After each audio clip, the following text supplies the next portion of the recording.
back to my channel. If you've seen one of my recent videos, you saw that I got this lamp on Marketplace for just 20 Canadian dollars, and I have plans to give it a little DIY facelift. Here's some inspiration of some lamps that I was looking for, and I just didn't want to stomach the price tag on them. So when I saw this on Marketplace, I thought I can get something close enough. Now, I did want to get a tapered empire shaped lampshade, but all the ones I found were fairly expensive, so you'll see what I decided to do instead. I started by giving it a really good cleaning. This is old vintage. The lady I bought it from, she did previously paint it, and she told me that it's actually from 1989. And when I look at the bottom, there's a sticker that looks really old that also says 1989. So it could very well be from 1989. Here's all the materials that I'm using to complete the look. I'm just using leftover sample paints, and I find for these vintage textured kind of like vase style projects, using sponges and your hands work a lot better for blending than brushes. I started by just using some dollar store craft black paint and painting that all on. I gave it 2 full coats of this just to give it a base because I did want to go with a darker color for this vase. I have a lot of beige colors in my bedroom, and so I wanted to introduce some darker colors for a bit of contrast.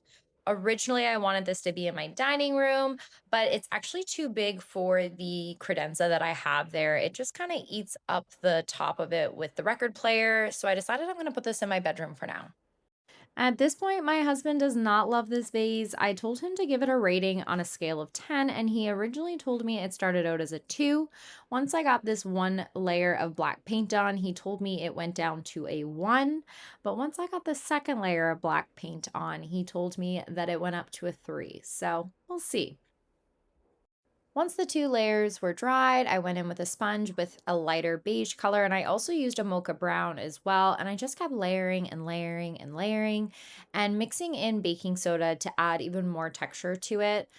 I just kept playing until I got the desired look that I wanted. There's really no way that you can mess this up. If you don't like a certain area, you can just keep going over it until you do.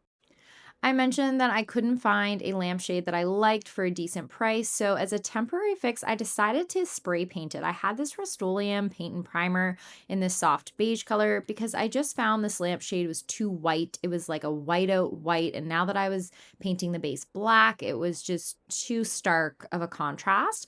So I did give it a spray paint. It actually turned out a lot better than I anticipated.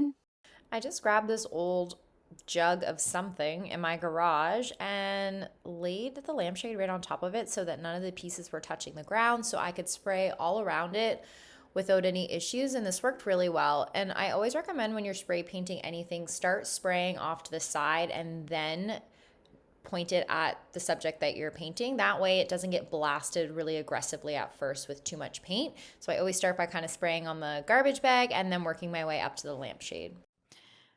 I ended up doing 2 coats of this and it turned out pretty good. There was a few spots where I probably could have went over it a little bit better, but ultimately it looks great. It's also not my main source of light. I have other lights in my room that I mainly use. I just wanted this to be a nice piece of decor. And for $20 on Marketplace, I feel like it turned out quite good. I'm going to still keep my eye out for a new lampshade for it, but yeah, let me know what you guys think in the comments.